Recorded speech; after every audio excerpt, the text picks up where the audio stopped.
Right. On your Stephen Blades. Absolute pleasure. Thank you for your time. Another bootneck. You're my third bootneck. I got to stop. There's really? too many bootnecks. Have a beer. I know you're after one. Thank you. There you go. So you were on your way.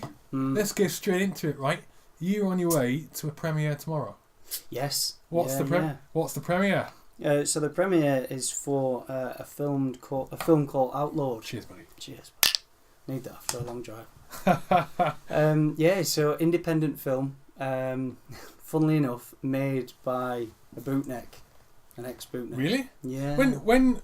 See, I got friends. God, they might as well be relatives now. In fact, I have got relatives. What am I talking about? We're friends and family in the film industry and TV industry. But here's I'm a moron sometimes. When you say independent film, what do you mean independent film? So if a studio hasn't backed it financially, yeah. So for instance, Outlawed was made by a guy called Adam Collins, who's an ex-bootneck. Right. It was co-directed with a guy called Luke, and independent in the sense that a studio didn't take it on. So, as far as I'm aware, it was funded. Financed. Yeah. Got ya. Funded from himself or other parties that might be interested in it. Yeah. And it's a big kind of action-packed, very stunty, like focused on stunts. Mm-hmm. Adam himself is an ex-bootneck, but he's a stuntman. Oh, okay. So he got into the film industry through the stunt side, and well, that's good. come together with this film. How many films you done now? Oh, you caught me off guard. I'm not sure. Done quite a few, haven't you? I did a bit of digging on IMDb. Yeah. You've done quite a few, mate. It's getting on. Obviously, some are little. Yeah. And now it's getting to the stage where things are getting better. Yeah. But I think in all, correct me if I'm wrong, someone might do, but I think it's about 14. Okay. But as I said, some of them are really tiny.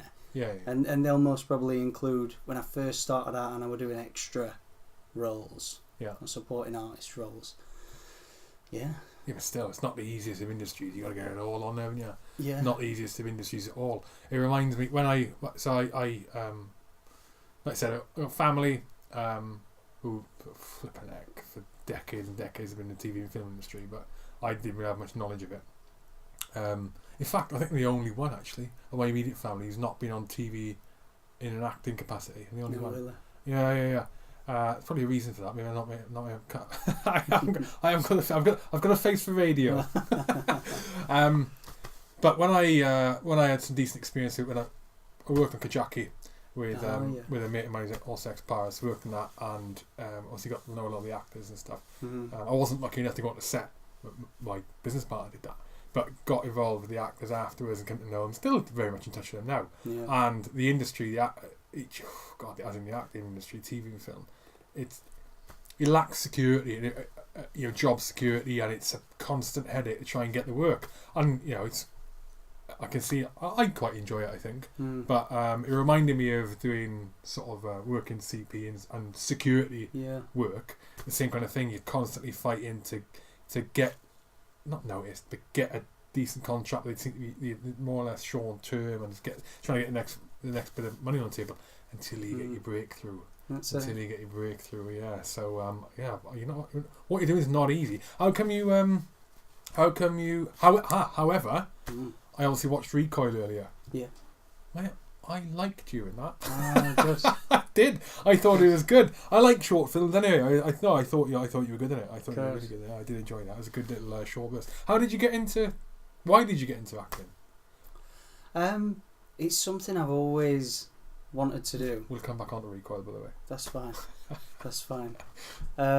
It's something I've always wanted to do, but I've never, prior to throwing myself into it, I never believed in myself in that capacity. So did you start doing extra work then and thought, maybe I could do a bit more? No. 100% committed to it from the moment that I decided I wanted to get into acting. So my first step was, I was living in Sheffield, so where I'm from, and through one thing or another, I ended up making the decision that I wanted to take a leap of faith and just see what it's like, see what the acting thing is like, kind of follow an old dream. So I just went to I think it was a method class in Sheffield, and I did a couple of classes there. Well, I did a couple of months, and then I realised, like, this is what I want to do, but I can't do it here. I need to go to the hub, which is London. Mm-hmm. So I did. I sold up and I moved down to London with the aim at first of getting into drama school.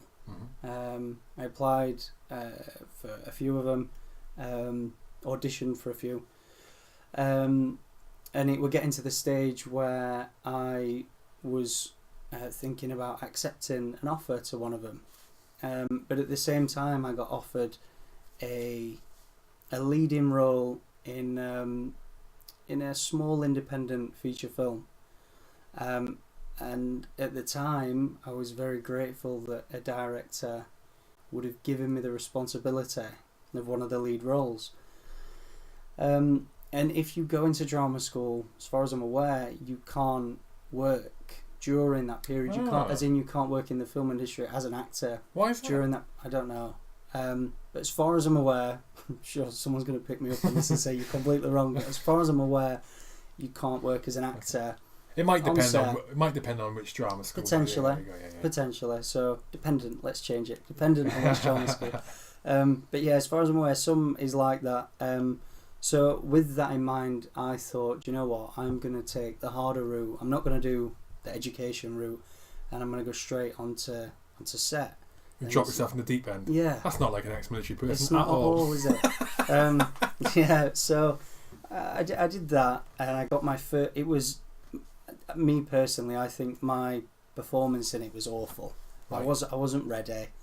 I didn't know what I was doing. So looking back, it was a massive learning curve for me. But it gave me the courage to pursue it. What was the production? Come on, spit it out. Is it on IMDb? Yeah. Well, there we go. It's out there anyway. Yeah, so someone can find it. I'll find it. You'll find it. I'm your biggest fan now, mate. Your biggest fan. What's it called? Oh, it's called Last Word. Okay. So... You don't have to talk about it again. As I said, move on. As I said, it was a long time ago. Yeah, and then from that moment on, I juggled the extra side of things. So getting myself on set, on big productions and little productions, networking, which I think is key. So networking with other actors and directors, producers, anyone that I could speak to, I'd try and make friends with. And while I was doing that and gaining experience on set and like watching how things worked, watching how the sound guys did things, the lighting guys did things, and picking everything up, I'd be educating myself. So going down the route of classes and workshops. So I started out doing method, which is a particular style. Explain to me what the style is. I'm not going to get this perfectly correct. However, what I perceive method to be is calling upon real past experiences and bringing them to the present. So with me, when I started doing that, I didn't take to it very well in class when we do it in a class form. And it'd bring out a lot of anger in me.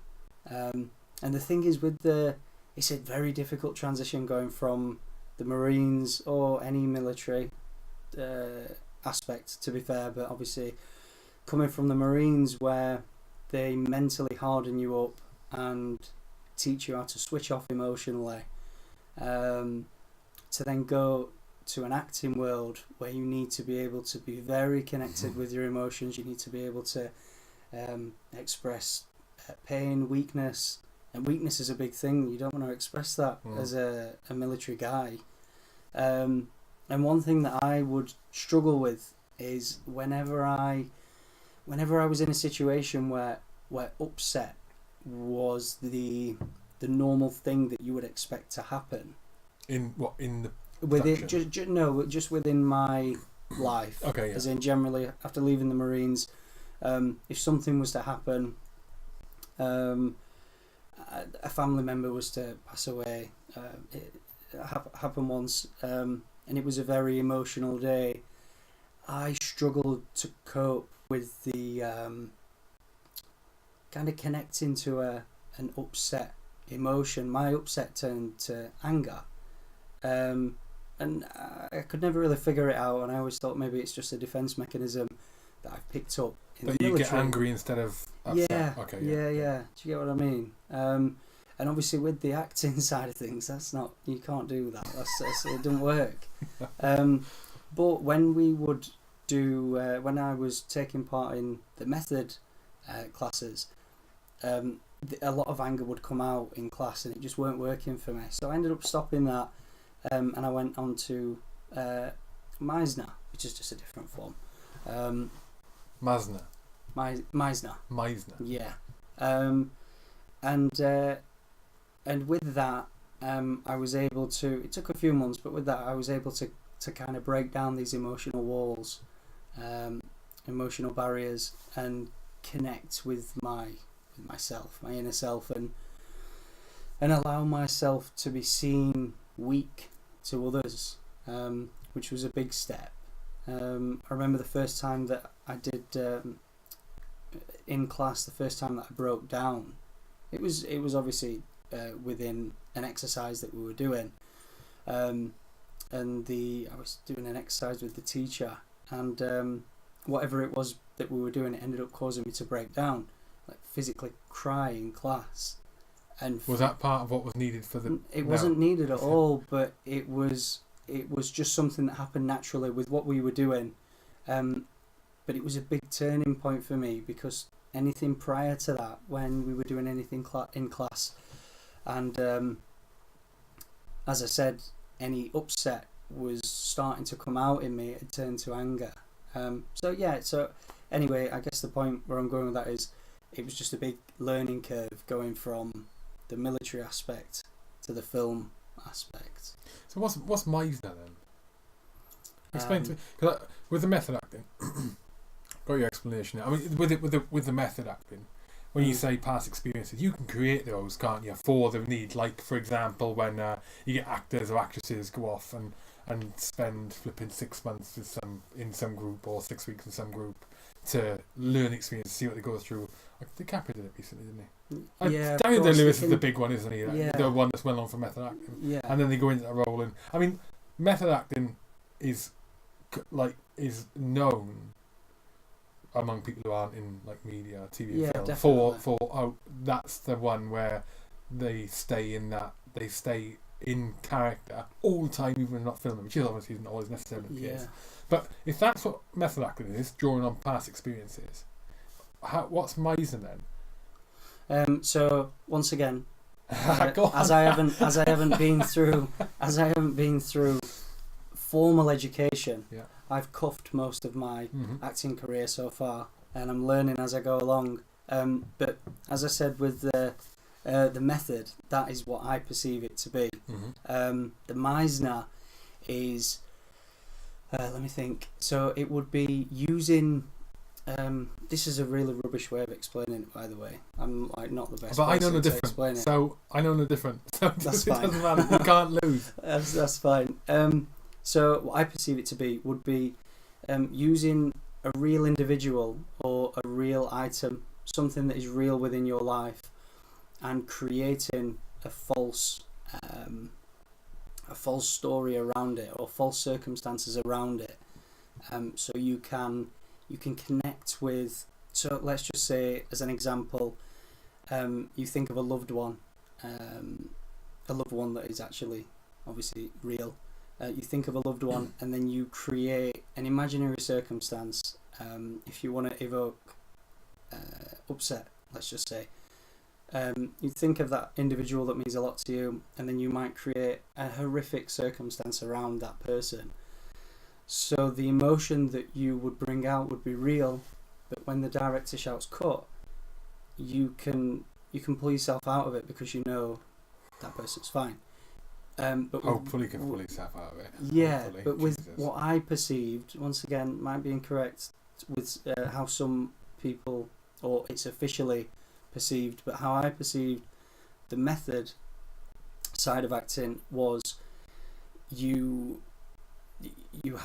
go back to a real time in your life when something horrific might have happened, and you call upon that as an example, which is fine. It'll be able to bring out some real emotion, but then when the director shouts cut, you might not be able to pull yourself out of it because like it did happen. But now I've kind of moved forward a little. I've still got a hell of a lot, a long way to go with my career, but I've moved forward a hell of a lot since when I started. At 29. Oh mate, you're loads of time. Yeah, loads of time. But now I work in a fashion where I'll take bits of method and Meisner and use them and dispose of them how I want to. So yeah, it's just a big learning curve. Yeah, acting itself is very difficult. Going on to what you said a minute ago about kind of never knowing when your next job is. That is one of the difficult things that puts most people to the point of quitting. Because when I started and I moved to London, I had to obviously think of what I was gonna do. I'd already been doing CP for not that long. I think a year or something. I did a bit of maritime and I was doing CP. So I moved down to London to pursue the acting side of things, and usually, obviously it's different with all actors, but usually people that become actors and that are starting out, they'll usually work their daytime job. Their day job will be a night gig. It'll be working in a restaurant or working in a bar or security, because then you've got all day to audition and film and things like that. But yeah, when I started, moved to London, ended up just working security down there, doing bits of CP, but mainly the door work or just like high-end events and things like that. Just because the CP side of things, you're tied to a client, and I found that a real struggle because it's very hard to say to a client, I've got an audition tomorrow. It's do you know what I mean? Or tomorrow I'm working as an extra on a film. I've got to be a waiter. Yeah, when you're dealing with clients, they want 100% commitment, don't they? Yeah, obviously they don't care about. And they should, and so they should want 100% course. commitment. Yeah, of course. Obviously they're not interested in that. They want your loyalty, and so they should because Because you're going to potentially save their life, or look after them, or keep idiots away, or look after the kids. And exactly. So it's. But you want to go and audition. Yeah. So it's one of them things where you've got to kind of juggle, because you need to pay your bills, but you obviously want to build a career. So it's very, very difficult. So yeah, for the first few years, I'd jump in between CP contracts and just work indoors and things like that to give myself flexibility. But yeah, it's very easy to think I'm running out of money at this early stage in my acting career. Shall I just jump out of it and get a 9-to-5 job? And I know for a fact, I've seen so many people that I know over the years make that decision, and I could never do that, like ever, no matter how hard things could get, and things have got really hard. I've been way further down than rock bottom quite a few times over the past few years, but the way that I see it, as long as I can work in film and act or create film, then I'm happy. So that's the thing, happiness, isn't it? I mean, I think 2 or 3 years ago, let's think about this. Yeah, 2 or 3 years ago, I would have, if I was in your position or in that we can analogize it. You can analogize it. No, the analogy. The flipping analogy. Right. I'm a paratrooper, mate. I don't do vocabulary. Or spelling or grammar. No, I'm joking. I swear well though. Oh, good. And drink. Is that I think a few years ago, if I was in that position, so from a security perspective, if I was going to try and make it in the UK, in London, with a permanent CP client, or even just RST, you need that commitment. You've got to commit. You've got to, like you're saying, do the networking. This counts for any industry really. If you want to succeed, it's those not sort of 9 to 5 industries, CP, acting, other thing. If you're not fully committed and putting yourself there and putting yourself on people's radars, and for security and CP that means networking, that means doing any job you can get, not being a job snob. So if you've got to get a security guard job, do the flipping security guard job. Even though you want to be a CPO in London, or you want to be on the Al Fayed family, or you want to be on some Russian family or Saudi family, in not being a job snob and doing all the other work, it plays into networking. You're proving yourself, your reputation, your ability. But if you don't commit 100%, then you can't achieve what you want to achieve. No, but at the same time, it's very easy to go, fuck this. 2 or 3 years ago, I think if I had really wanted and thought, there's my happiness in doing CP and security, I think 2 or 3 years ago, if the easier option, I got offered a 9 to 5, maybe not doing something I really wanted to do, I probably would have taken it. Now, I never wanted to go and do CP permanent, but I think would have taken the not happy option for the stability. Now I'm thinking what I think you think is do what makes you happy. Smash it. You're going to go through the most horrendous of times, but the percentage of people in this world that are doing doing what they love, really, the majority of the time, 9 to 5 days a week, tiny. How many are truly happy? It's a tiny amount. And I'm guessing it's the same for the acting industry. I think you've alluded to it already. You've got to get yourself on the radar, and that's auditions, and that's networking, and that's doing productions. I don't know if the same thing holds for acting though. In that, when I was saying don't be a job snob, do all the jobs. Is it? Can it have a detrimental impact on your aspirations or your reputation in the acting industry? If, say, for example, is there a job that you would go a production that you would go and do that wouldn't be looked in a favourable light, like an advertisement, or I don't know. Is there things that don't do that because it's not great, or is anything on your resume better than not having something? I think it's a difficult one. That I think when you're starting out, I'll tell you what. I can only really say what works for me and what I feel wouldn't have worked for me, because obviously there's many routes that people go down. Some people spend years working as an extra on set, and then they'll get a lucky break. Some people spend years as an extra and never get a lucky break, or some people don't work as an extra and they just get picked up straight away and they're in Hollywood, like for the first role. So it's very different for everyone. But for myself, I made the conscious decision that I was gonna start extra work but not stay in it too long, because I felt that for me, if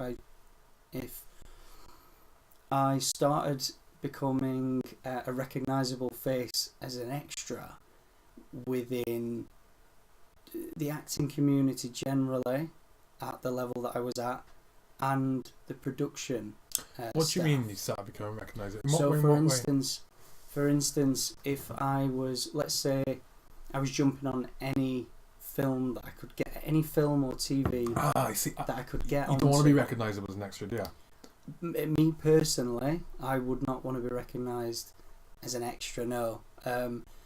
Because then for me, I feel that then you would start holding that image as an extra. And if someone like the director, for instance, was to start a bunch of directors within a circle, or a bunch of production staff that start recognising you as an extra, I just feel that would be detrimental, because you have that image and it would be very, very difficult to put yourself in an acting capacity and for them to give you the responsibility as an actor. But like I said, that is not for everyone. Like it's just for me. They've been through the mill, right? What do you call it? What's the expression? They've been through the grinding mill or whatever. I don't know. They've been through the flipping sausage factory, right? The actors, well, maybe the lead actors and that, they have a lot of influence. And the producers now, the industry works, the directors and all those. So, could it not be that? And I understand you saying it's for you. I'm just thinking, would their attitude maybe not be that? Okay, flipping you're recognised an extra. You're there all the time. You see you around and they know that to get from the bottom up, you've got to graft, and they see you as always graft, and he's always, well, let's give him a shot. Because he looks a bit like Tom Hardy. Yeah, well... Yes, you do, mate. Oh. I think there's a bit... When I was watching Recoil, I think a bit of Tom Hardy in there. There's a bit of Tom Hardy. That is a compliment I'll take. Have you never been told that? No. Oh, well, I think so. But no, I'm happy. I'm a big, from this angle. I'm a big admirer of Tom Hardy, so that's a compliment. But no, to answer your question, yes, that could very well happen. It's just not the route that I wanted to take. Okay. I just wanted to take the route of because starting out as an extra to gain experience of how the set works, because there's a lot of different things going on outside of the acting thing, and there's a lot of working parts within a set, and I wanted to learn it all, or just get a grasp of it. But I just didn't want to be. I didn't want to start being recognised as an extra. So the mentality that I had was, I'm going to do this, and I'm going to do it for like a year. I'm going to smash the hell out of it. Extra work. I'm going to smash the hell out of it. Learn as much as I can in that time, on set and off set in the classroom, and then I'm going to start stepping into the acting side of things. And the way that I did it was I started out just getting really small. I didn't do this for long, but I got a few little roles in student films. So like a student end of third year assignment or whatever it is that they're doing, and they'll do a little short film. A drama school or uni or what? Yeah, drama school, or university that has performing arts. And I just try and get a really small part in that, just to build something with the acting side of things. And I did that for a very short amount of time, and I very quickly came to the realisation that if I continue to do this, I know for a fact that if I want to progress in the acting industry and within my career, I need to have a show reel, which is like basically your CV that you can show. Portfolio, right? Yeah. How is that? What's the format like? Just like in a simple manner, it's just basically all your a document. No. It's a video. Shit. So it's a video. Sorry. Okay. Yeah. Sorry. So it's a video, and it would be multiple clips. It might be 3 minutes long, maybe. Multiple clips showing you in different lights. Your range of abilities. Yeah, exactly. Camera, yeah. But when you're starting out as an actor, you need that. Otherwise, it's very difficult to even get in the door for an audition. But to get that might take years of trying to get your foot in the door with production companies who will entrust you. Free for the student stuff. Well, where I was going with that is I started with the student stuff, but I very quickly realised that if I carried on down this route, it would take years to build any quality show reel up. Because the productions were amateur. In the sense Some- that they were some- students. I don't mean that in the detriment. Some productions were amateur, I'll admit. However, there were some student productions that I worked on, and I didn't work on that many, but there were some that were incredible. One guy that I'll mention, George Moore, he's a young director, and I did a film with him. This was a little bit later on in my career. My career's not even been that long. I'm talking like it's been a 10-year stretch. It's not at all. But just a few years on, and he did a medieval film called God Save the King, and that was his final, I think, third year final project. And that was incredible. The lengths that he went to pull that set together. What was it the about? Costume. It's about two brothers that are in line for the throne. And In the UK? Britain? Yeah. Two brothers that are in line for the throne. The father, the king, dies. And they both want it. They both want the throne. And one of them is a little bit more aggressive than the other.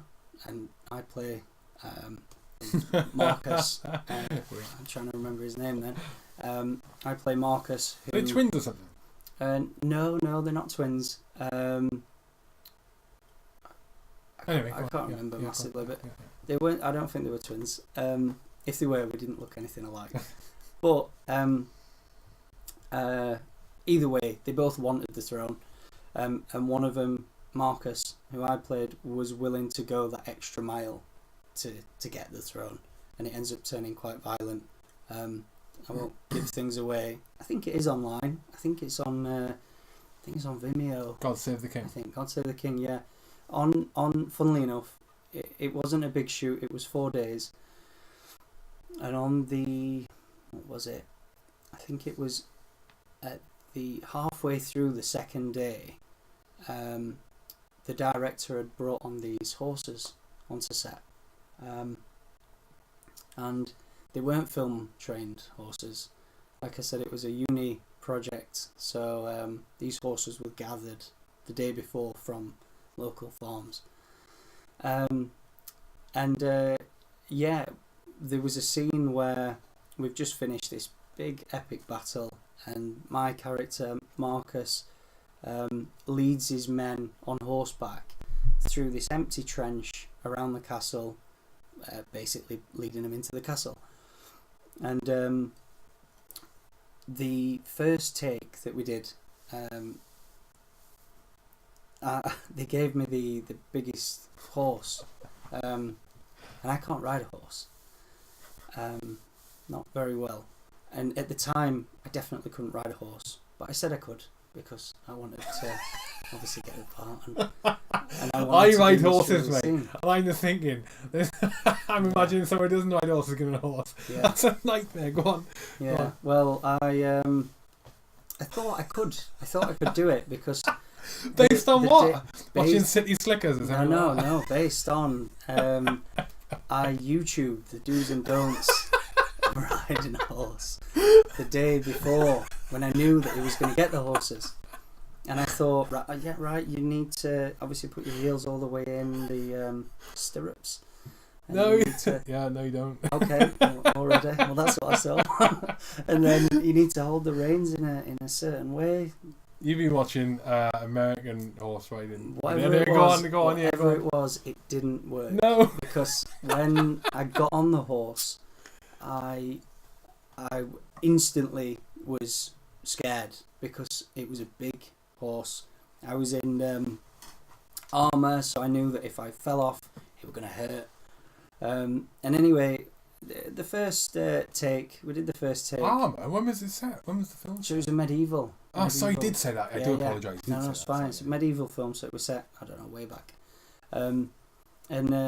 Yeah, first take, we went through, and I was leading the way, and we just had to walk at a slow pace through this empty trench towards the castle, and my horse was fine. and I was really happy. I was really nervous. I was talking to it. It was a long shot, so You were nervous. Yeah. I'll tell you something about horses. Go on. Yeah, I was talking to the horse, telling it, like, chill, like, stay calm, you can do this. And then all of a sudden, this little Shetland pony comes screaming past the kind of convoy of horses with the director attached by the reins, oh my God. dragging him. And he screamed coming past, and I'm like, oh my God. I'm like, well done. I'll patting my horse. Like, well done. You didn't do that. And he'd wrapped his hand around it, wrapped it around his hand, and walked by the side of it, and something spooked it, and it did one. Anyway, so we went for a take 2. I think the director stepped out at this point, and I was pretty confident at this point because my horse was fine. Then we went, and something spooked my horse, and it started to gallop, and I instantly was like, I need to get off. Full of pin. Yeah, because ahead there was a concrete kind of bridge going to the castle, and there was an archway, and it wasn't very big, and I knew that if he threw me into it, it could kill me, it could paralyse me, it could do anything. I didn't want to hit the concrete bridge, so I was like, right, screw this, I'm going to jump off. So I went to jump off back, and as I did, he like bucked, he kicked, and he flipped me. Kind of made me do a little backflip, and I landed on my head, but managed to put my hands down, and both my hands snapped, both my wrists snapped. So all the production obviously shut down, and they were all panicking. What year is this? Oh, it wasn't long ago. Did this film get made? 2015.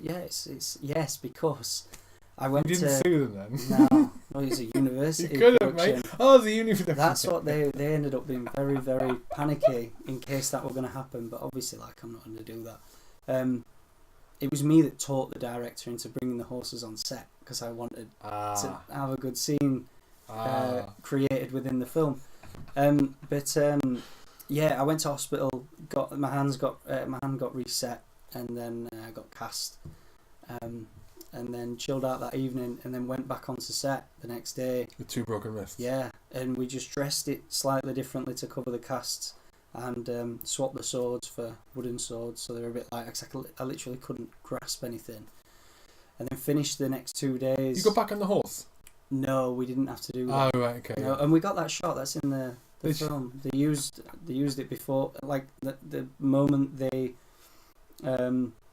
transition into another shot is the moment the horse did one. Yeah. But yeah, that's God Save the King. I think that's on Vimeo. It's somewhere. It might even be on my website. There might be a link to it. What's your website? Stephen-blades.com. You know that there's a link somewhere. You know that horses are synchronym animals. Okay. If that's the right. Right. I think, yeah, synchronym animals. So you know you get a shoal of fish. Right. And you see it on, like, when flipping, what's his name? And now we see a shoal of fish. David Attenborough. And you see all the fish, and something will spook the fish, or whatever, and they all turn at the same time. Instant. Yeah. How are they all doing that? How is the fish at the end, who can't see anything, right? Yeah, just flipping being a moron at the back. How does he know at the front something's spooked, they all turn? They're synchronym animals. So they're not animals, yeah, fish. They're all in synchronicity with each other. They're through different ways, through just reading the signals from. I want to say reading a million different ways. Well, I can't sense what your heart's doing now, you know, but they can sense what's going on. Yeah. So when one spooks, instantaneously because they're all synchronized. Horses are the same, and they synchronize with each other. But what they also do is they synchronize with the rider. So, and they've proven this through experiment. So if you were nervous, you can talk to that horse all you want, mate. Yeah, right, Muckagee. If you were flapping like a budgie in a wind tunnel, mate, that horse is going, whoa, what's going on? Why? They're flapping as well. They don't know, so they spook quicker. They did an experiment with it a few years back, and not experiment, like to prove it, because they knew it, to prove it, like a demonstrable thing. And they got 10 horses, or X amount of horses, and they got more riders. They had like 20 riders, 10 horses, 20 riders, or whatever the figures were. And they were an indoor manage, indoor riding school, and they got the riders, and they put heart monitors on the riders, and they put heart monitors on the horses. And in the middle of the riding school, they said to the rider, right, all you're going to do, you're going to get on the horse, and every rider went on each horse twice. Twice. So everyone, anyway. So they said to the rider, right, you're going to get on your horse, and you're going to trot down the centre line, to the centre of the manage, okay, past that person in the middle. That person who stood in the middle with an umbrella, closed. Yeah. I said, when you get close to that person with the umbrella, they're going to open the umbrella and spook the horse. Obviously with the fucking rider on it, right? To see what the reactions are. And or they might not open the umbrella. That's what we were told. So every horse went down, every rider went down, and all the riders went on the horses. Did it all. They didn't open the umbrella once. Not once, okay? But what they found, because you don't want to spook a flipping horse with a rider on it, it's bloody stupid, right? But what they found was, from studying the data from the horse with the heart rate monitor on and the person with the heart rate monitor on, so bearing in mind the horse doesn't speak English, right? And can't hear the person going, right, when you ride down past there, they're going to open the umbrella. But the horses with the riders, where the stress levels were elevated, where the heart rate was elevated, and they got closer, heart rate went up and up and up and up. The same was happening for the horse. They don't know about the umbrella. They know there's someone there, but for the horse, right, for the riders who were calm, the horse stayed calm going through. And like I said, they put the riders on all different horses. So a horse that I just experienced someone flapping, but that's when it was calm. So it was like a fair experiment. Yeah. And the riders who were flapping, the horse flapped. The riders who were calm, the horse was calm. It's amazing to like prove it like that. It's amazing. But yeah, people don't realise before you get a horse, you've got to be Mr. Fucking Cool. You're in for a rodeo ride, mate. Oh no. To be fair, I knew that. Like I knew it. I just thought I'd cuff it and try. YouTube gets you everywhere. Yeah. It's your broken wrists. Yeah, I know. I went massively off course there as well. What I was saying was about the beginning aspect of the career when I was starting with student films. I learned very quickly that, like I said, if I continued down the route of waiting to get cast in a production and then waiting for that production to finish and release the production, which can take a year, if not longer, and then get the material from that and hope it's good on my part and hope it shows me in a good light, and then put that with numerous other clips to build a show reel. I knew that it was going to take years, and I'm not one to sit on my arse and wait for things to come. I'll make it happen myself. So I did. I started making my own productions. I started out with it was really a tester. I didn't know how to write. I didn't really know much about the development process of a film, but I took what I had learned and I put together this little piece. It was kind of, when I did it, it was kind of a little motivational piece. I think it's about 9 minutes or 7 minutes long, and it's called Become the Legend. It's on YouTube, it's on my website, and like I said, it was a motivational piece, but I put in there aspects of my life. For instance, training's a big part of my life, so I put training, as in physical training. Yeah. So I put a fitness element into it. I put the close protection, the security element into it, and then I coupled it all together and tried to just make a beautiful piece of cinema with it. So there's no story, it's just basically a montage of shots. Anyway, I had a small production team and we worked on that for 4 days, shot it in different locations, I think Portsmouth and London. I put that together, put it out there, and not a lot came from it at the time, but it was more about me learning the process of filmmaking. So that was the first ever thing that I put together, and I wouldn't class it as a short film. I'd just class it as a montage of clips that put together quite cinematically, put some nice music with it, and it comes across quite motivational. Is there any dialogue in it? No dialogue. So that was the first tester for me as a producer, and I'm not trained as a producer. I cuffed it massively, and I'm still cuffing it now, to be honest, and just learning what I can from anyone that I can, but things are getting better. So for instance, I did that in 2014, Become the Legend. Then the next year I did a film called The Wild Card. Now that I was really happy with. That was a big... You produced it? Yeah. It was a big milestone for me. I co-wrote it with a guy called Nick Cohen. And it's basically a gangster. It's a gangster piece. It's a short film. I think it's 7 minutes long. It's only a short film. And I wanted to create it so when people watch it, they think that it is taken from a scene taken from a big feature film. They would never think, oh, that's a short film. I didn't want there to be a beginning and an end. I wanted there to be story arc either side. So yeah, I did that. I had a really big production team on that. Quite a few actors. I had some supporting artists, some extras involved in it, and that was my first experience as a producer on a set that was my own creation. And I felt at the time, and it was, to be fair, but I felt at the time like this is a real production, as in the one that I did before. I felt I kind of cuffed it. It didn't have any dialogue. It wasn't written, like it wasn't a short film. Didn't have a storyline. But I don't even think we shot any sound in it.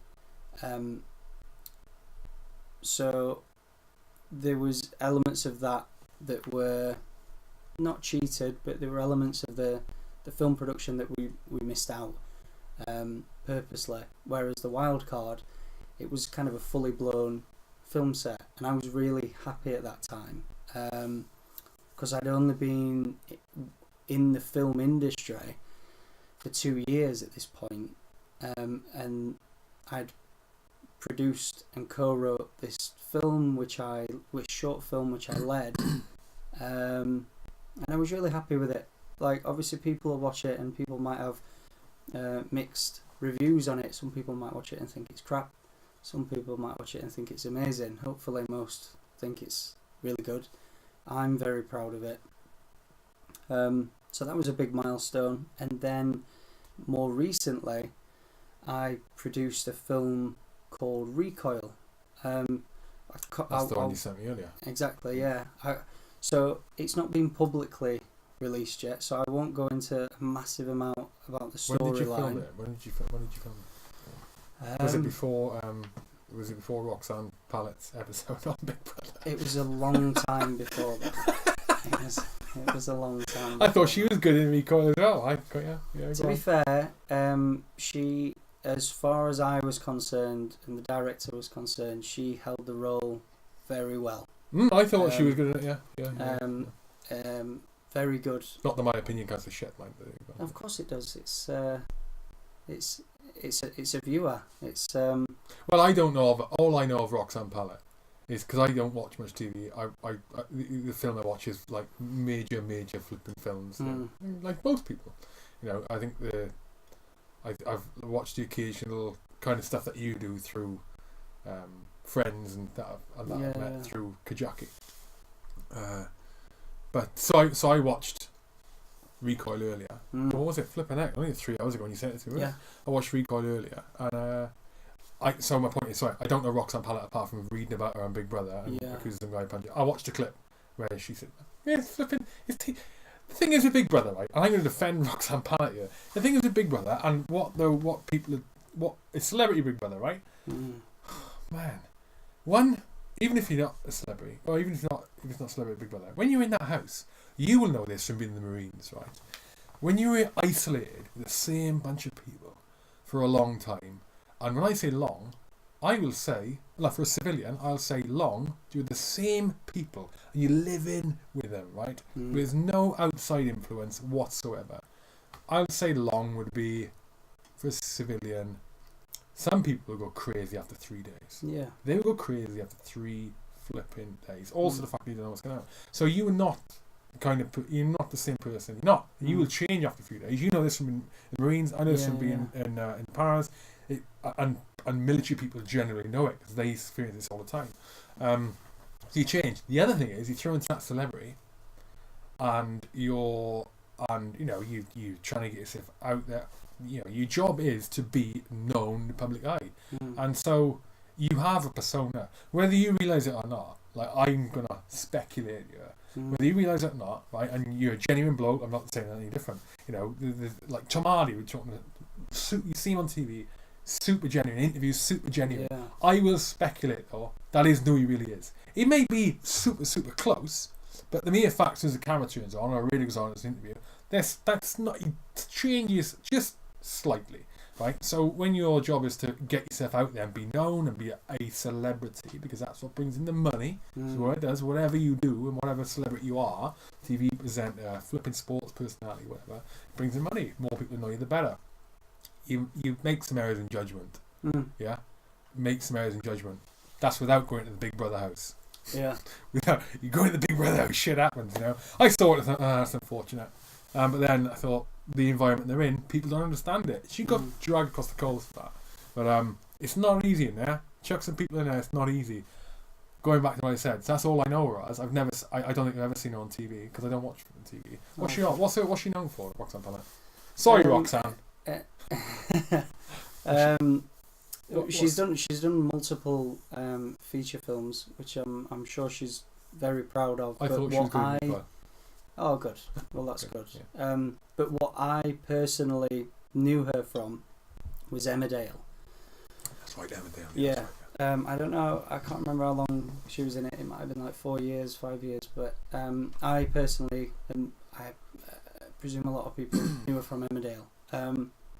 But yeah, she did a cracking job with Recoil. And the film itself, we ended up, I think, once again, it was a short film, a little bit longer, so 17 minutes, I think. And this was like, there's a big story behind this. So Recoil itself, as in the short film that's made now, the trailer is out there, so people can see the trailer.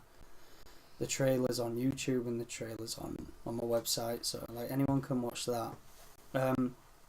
But as I said, the full short film is not released yet because at the minute it's going through film festivals like all over the world. Actually, it recently won Best Thriller in the Los Angeles Film Awards. Did it really? It did. Oh, congratulations. Thank you. And so you wrote it, produced it? I co-wrote it. Yeah. I produced it. There were a number of producers on there, but I produced it. Oh, mate, you must be chuffed. I was really chuffed. I'm chuffed. I was really chuffed. That's awesome, yeah.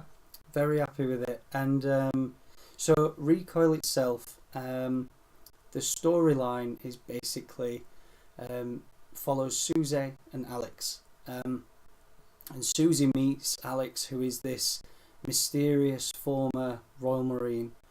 And when she finds out his troubled past, she ends up being torn between love and the law.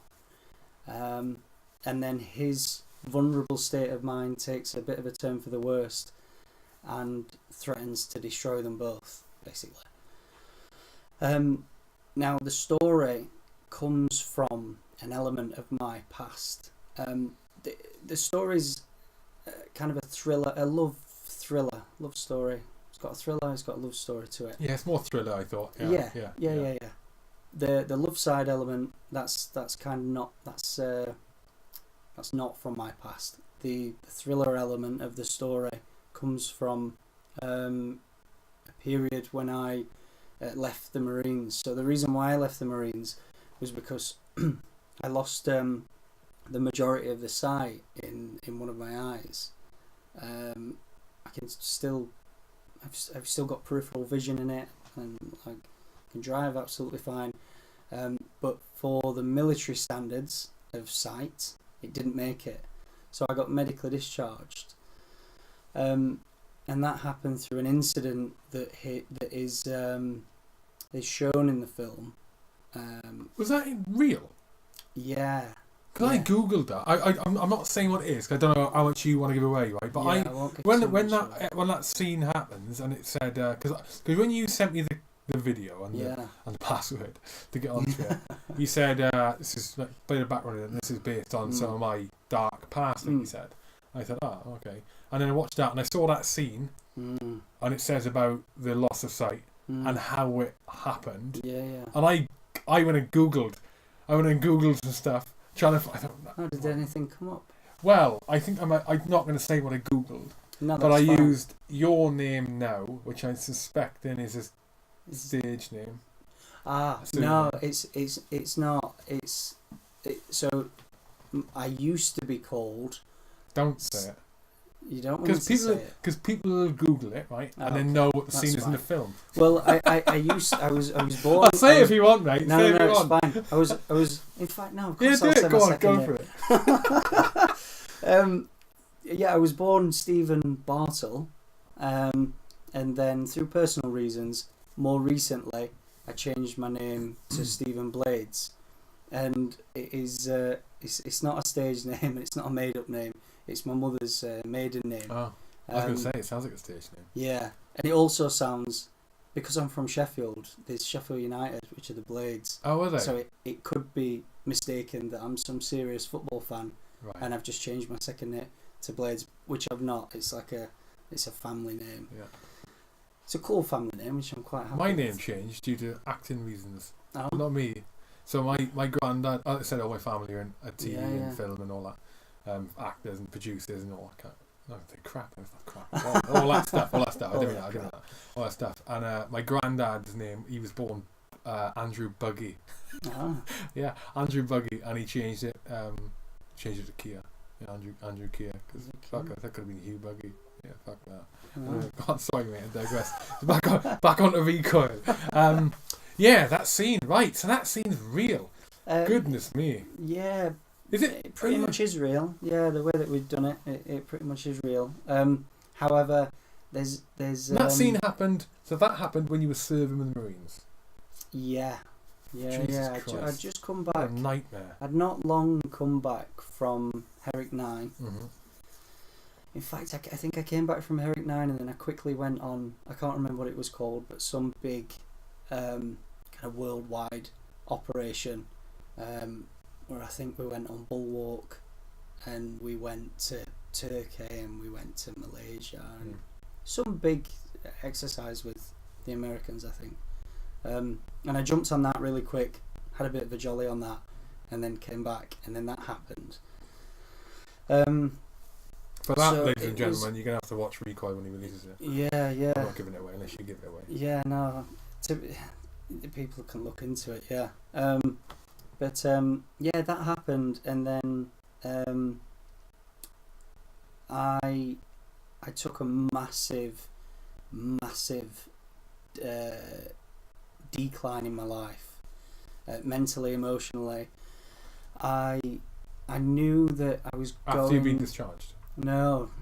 During, so as soon as that incident happened, I knew that I was gonna get discharged, and it ended up making me resent the Corps at the time. Why is that? I don't know. It was a very, very, very difficult time, and it was a massive mixture of emotions. Had you been intent on staying in as long as you could? Yeah. At that point, imagine. Yeah, because I joined at 16. Like I was very young when I joined. Bloody found it difficult, to be fair. 'cause it's a man's world, and I was a boy when I joined, and I was a boy when I went to my unit. I went to 4-5, and I had a really hard time at the start, but after Afghan, I felt like I was starting to find my feet, and then that happened, and then I knew the Corps were going to discharge me, and for some reason it ended up making me resent the Corps, maybe because I felt like they were giving up on me. I don't know at the time, but that's how I felt, and I ended up just turning my back on everything, and I kind of just went within myself for a long time, and it did get to the point where I started to lose the will to live, especially around You mean the that point. in a literal sense? Yeah, massively. Especially at the point where the discharge had happened. When the discharge happened, it was such a lengthy process. I ended up being happy about it in the end, and just kind of being like, look, I know this is going to happen. I've accepted it's going to happen. So now I want to move on with my life and try and crack on with the little that I've got. Bearing in mind I joined at 16, I haven't really got many GCSEs. The Corps was like my life, and then for that to be taken away from me, I didn't know what I was going to do. And I won't go into too much because it's one, it'll give away. If people want to look into Recoil, they can look into it, and I'm sure they'll be able to find stuff where I've spoken about this element in the past. Yeah, I ended up going down a really dark, kind of emotional route. I was filled with mixtures of emotions, and I wanted. I'll word this very carefully, but I became passionate about making someone pay. Making things right. The way the film is. And the way that I felt I needed the only way that I could become complete was to, once again I'll word it very carefully, but well, you say that, it's in the bloody film, you nutter. It is, but what's in the film, this is the difference, what's in the film is based on true events. Yeah, so absolutely. some of it... This conversation is probably a completely different... Like, I enjoyed that. I enjoyed the film. It's 70 minutes, it's short. So it's... When people are used to consuming, like, normal feature-length films, 120, 130, 40 minutes, and longer, right, it's difficult to absorb something in a different format. So short films... I'm not used to short films. So I watched it, and I thought to myself, pretty good. Now that I know what you're saying is real, elements of in different ways, and you know, the way it's presented has put it even above. Did the cast and the crew know that this is based on true stuff? I'm pretty sure they all did. Yeah, Goodness me. I'm pretty sure they all did. I bet they slept with one eye open during that. Yeah. But it's like, obviously you were joking then, but it does depict what happened in the film. However, because it's based on true events, there could be elements that I'll tell you for a fact there are small elements in that film that didn't happen. 100% that didn't happen. I won't say which, but me speaking about what went on in factual life, obviously I've got to be careful what I say because... Yeah, absolutely. It's the film itself is based on the period that I went through. It was a very dark. How did you get out of it? How did you get out of that period? How did you dig yourself out the depths? Have you completely? Yeah. No, I'm out of it. because it was a long time ago. It happened. The incident that happened to me was in 2009, and I left the Marines in 2010. So for a couple of years, I was just all over the place. I found it very difficult to hold down a job or to just live a normal life. It was very difficult. I was coupling with transitioning into civilian life, which is already quite difficult. But I had this massive burden of rage and elements of revenge and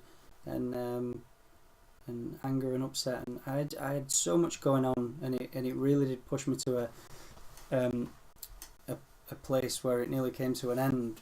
But there wasn't really anything massively that pulled me out of it. I think it was just that I began to realise that my life was worth something, and the route that I was thinking about going down would have put a stop to any future that I might have had.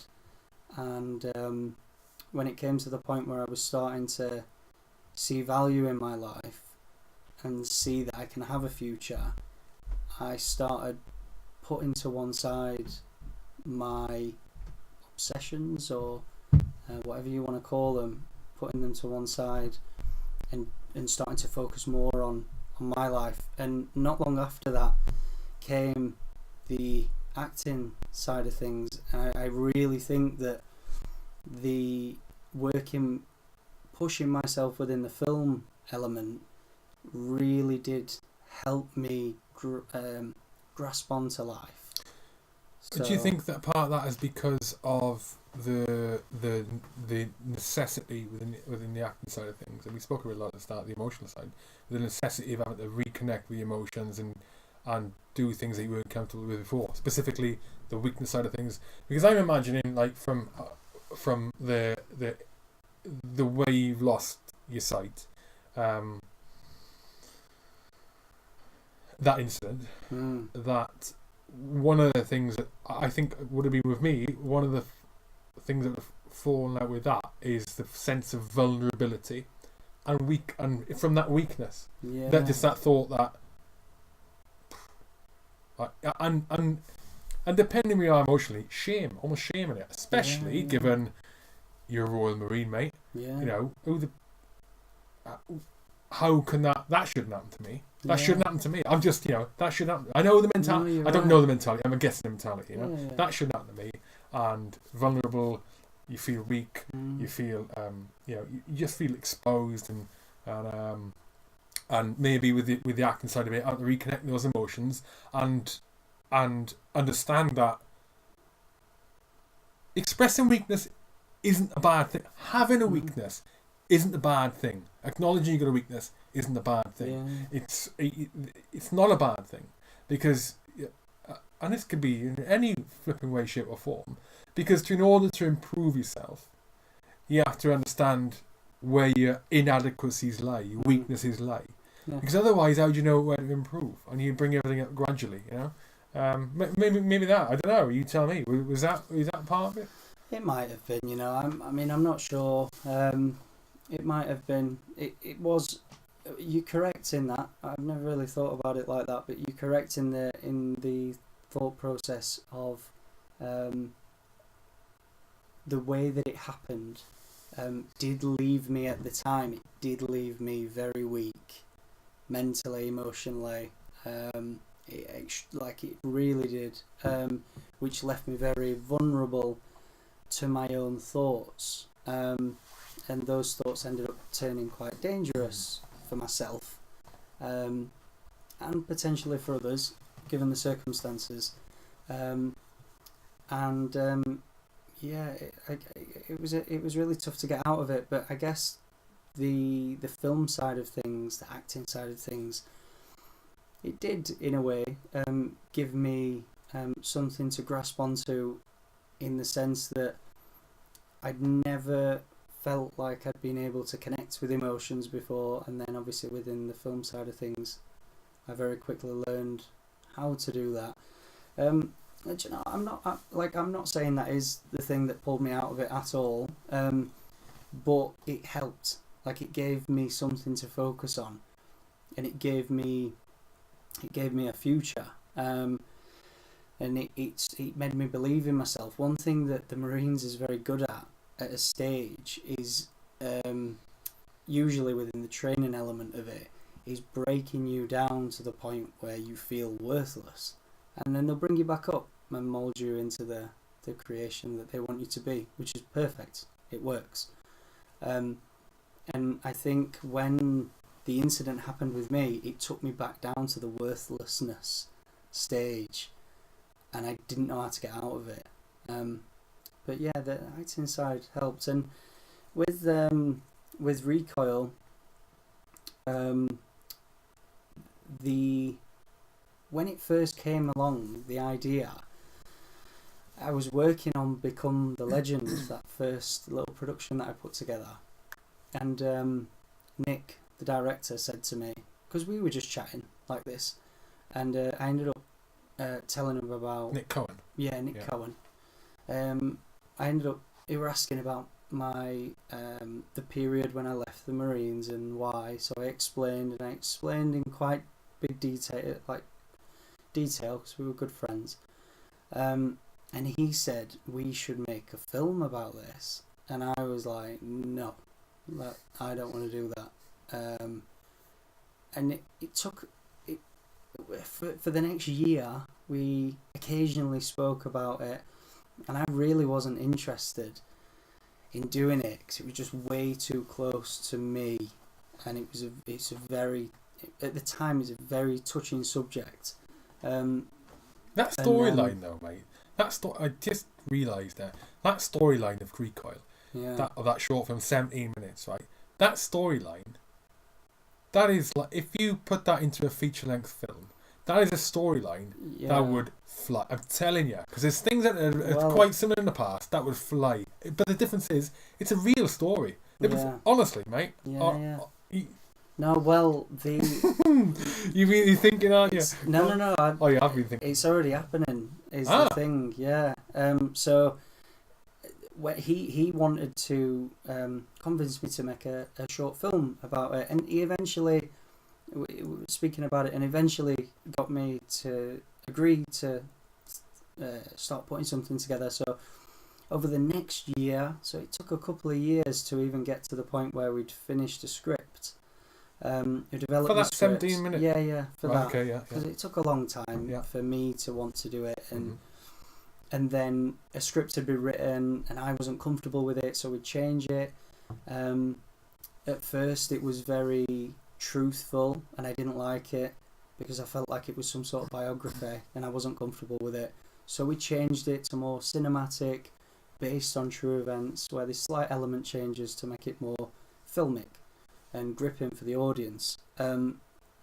Anyway, we made it, but the thought process from the beginning was, we are going to make a feature film out of this, and we're going to use the short film as an enticer for people, so we can show them firstly the story, and show that the story's got enough depth to it to be created into a feature, and secondly to show what we're capable of. When you say an enticer for people, do you mean what in studios, or what? Because you wouldn't want to show that, you wouldn't want to generally release that Recoil, would you? Because then people know the storyline. It will go. So there's a platform at the minute where we're in talks about getting it released on. I can't say what it is. But if that fails, it will just go onto YouTube, so it'll just be a free platform for anyone to watch. What do you mean fails? And what do you mean fails? As in the certain. So we're in talks at the minute to have it distributed on a certain platform, but I can't say what that is because it's not been confirmed yet. Is that the platform you sent it to me on? No. Okay. No. Okay. No.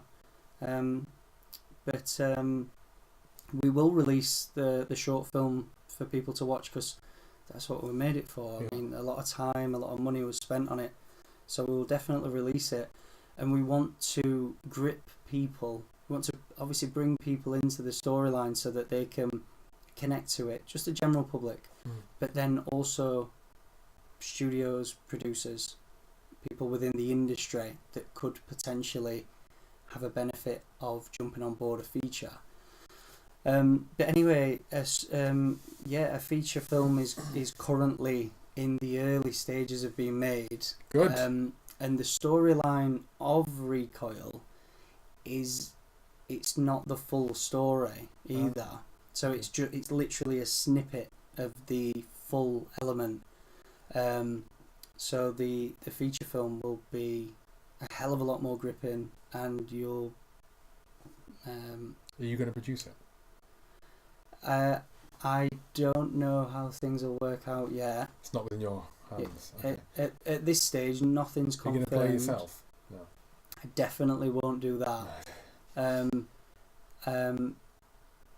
Because I know the value of myself at present within the industry, as in I know the value of a name, and I am not at the stage yet where I can how can I word this? Are you saying for you to play it, it would have a detrimental impact on the reach of the film? Yeah, I think it would. As in, like, I know where I'm at this stage of my career, and I know that a big name puts bums on seats. And if Stephen Blades was to lead a film right now, no one knows who Stephen Blades is. So it wouldn't put bums on seats. And I'm very happy with that. Like, I know the value, I know where I'm at this stage. Tom Hardy looks like similar, and he's the sport of the bootnecks. Well, and the do you know military. what? He's been. Do you know what? Well, I've just realised. Yeah. Well, he's just a wanted person within the industry at the minute. He's smashing it. So. Anyway, go on. Well, yeah. We'll go and hunt him down after this. Yeah, but no, he's he trains with the Marines Jiu-Jitsu. Yeah, he does. It's Reorg. Yeah, he does. Mm-hmm. He does.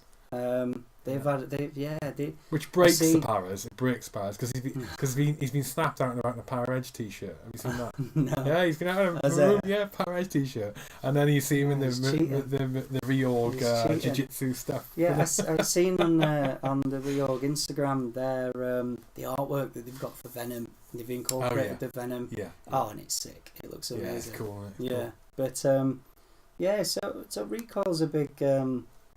It's a big deal, but the big film that I'm really excited about at the minute is All the Devil's Men. Mm-hmm. That's directed by Matthew Hope. Thank you for the picture, by the way. Yeah, no, that's fine. Right, Very welcome. Very welcome. That is an incredible film starring Milo Gibson. Sylvia Hoeks. Milo Gibson, where do I know him from? Well, he was in Hacksaw Ridge. Oh yeah. He's just in a big war film, which I can't remember the name of it. About RAF and the US Air Force collaborating. And obviously he's Mel Gibson's son. Yeah. The kind of leads of that. Milo Gibson, Sylvia Hoeks, Benga Akanabe, and William Fichtner. And that is basically... Is William Fichtner the guy of Independence Day? Yeah. Not Independence Day, Armageddon. I think he was in Armageddon. The Shuttle Commander. I think he was in the second Independence Day. I haven't seen that I'm one. sure. Sorry, go on. Yeah, he's been in everything. All the Devil's Men. Is this what the premiere is? No, the premiere is tomorrow. No, that's Outlawed. And All the Devil's Men is out December 3rd. It is. Look at that, I'm all over it. You are all over it. It's out on a number of platforms. The director literally sent me the platforms earlier that it's going to be out on December the 3rd. I can't remember them all, but I know it's going to be on iTunes and I know it's going to be on Sky Store. Oh, really? Yeah. Oh, mate. What part are you playing it? So I play... So the film itself is about a bunch of bounty hunters that basically get contracted to take down a disavowed CIA operative. And during the course of this, they bump into an old kind of military comrade, and they get into a big kind of war with this military comrade and his kind of militia, his private army sort of thing. Really excited for it. For me, when I got cast in this, I got cast as in fact, I won't say too much about it because I don't want to give too much away, and I most will get in trouble. But I'm not on the good side. I'm on the antagonist side. But yeah, when I remember getting the audition for it, and got the audition through. It was for a little part in there, which I was very grateful to be auditioning for anyway. I did the audition, and it was 2 auditions. It was for an American part and for a British part, and I did it. It went really well as far as I was concerned. I left. A few days later, I got a call saying the director wants you for one of the roles, but it's not one of the roles that you audition for. It's for this particular role. And I got sent the script, and I had a look at the role, and it was a much bigger one. It was in like 80% of the film, and I was so chuffed with that because. Did you not have the script before then? It must have been a really small part. No, usually you when you get an audition through, you won't get the scripts. You'll get a scene, or you'll get a page, or a couple of pages, a few pages. Yeah. So you won't know the full storyline. But yeah, I got it through, and I'm reading it, and I was so chuffed. And then we spent a week at Pinewood Studios rehearsing. Is that down in Boreham Wood? I don't know. Maybe it might. London be. way, isn't it? It's London way. Yeah, like I don't know the area. Northwest. I think so. Yeah. I don't know. I just put it in the That's the Marines and your map reading. Yeah, I don't know. It's near London. That's the plague of sat-navs, that is. That's the plague of sat-navs, isn't it? You put it in there, you don't know where you're going. I know, yeah. I know. Anyway, go on. I digress. Go on.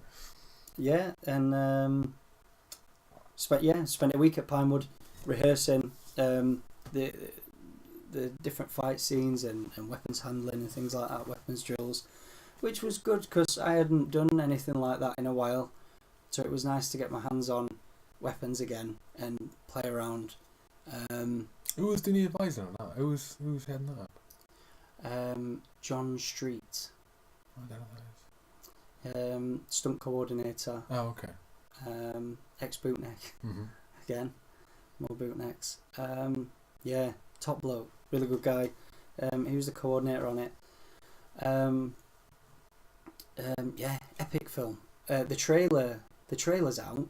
Is it? Yeah, the trailer's out. I think it's. I don't know where it is. You can find it. In fact, once again, there's a link on my website. I'll put everything on the website. Well, we got like a minute or so left. So, Stephen-Blades.com. Yes. Yes, Stephen-Blades.com. When is Recoil being released? It's not confirmed yet. Most probably early next year. It's not confirmed yet. Do you have the ability? No, I'll ask you this off air. Okay. Right. So right. So Recoil TBC, and you need to watch that. Or no, Outlaws premiering tomorrow because you're going up there tomorrow to the premiere. Superb. Yeah. And the release of that, I believe, is the first quarter, so early next year. Okay. That's DVD and stuff. All the Devil's Men is going to be on December 3rd. December 3rd, and that will be on Sky Store and iTunes and multiple other, I think Amazon, and multiple others that I don't know.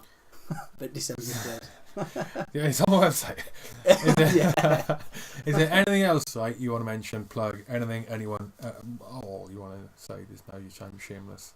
No, there's not. Well, aside from, I'll do the shameless thing. Obviously, like, if people want to jump on the website, then brilliant, because they'll learn a little bit more about me. And there's the social media. Social media, I was going to say, Instagram you're on. Instagram's, so that at Stephen __ Blades. Okay, it's Stephen with a V, isn't it? Yes. Yeah, okay, cool. And then obviously Facebook is just Stephen Blades. But you got a page on Facebook or? Yeah, okay. Page. Yeah. You're not on Twitter? I am on Twitter. I think that's Stephen __ Blades as well. Okay, excellent. But yeah, no. Aside from that, it's been a pleasure. Mate, it has been a pleasure. You're a super honest guy. I'm sold, buddy. Oh, I'm really happy to meet you, and hopefully, hopefully, like I say, I've got good friends who are in the TV and film industry down in London, and I hope, in fact, guaranteed, mate, we'll next time down there, we'll go for a beer and I'll introduce that'd be good. And just shoot a network. Yeah, network. You know what I mean? And good luck tomorrow at the premiere. Good luck with all the others when it comes out. Yeah. And definitely Recoil, and the feature film. Wicked. Absolute pleasure, buddy. Thanks a lot, Thank Stephen. you. And good luck. Yeah, thanks a lot. We're done.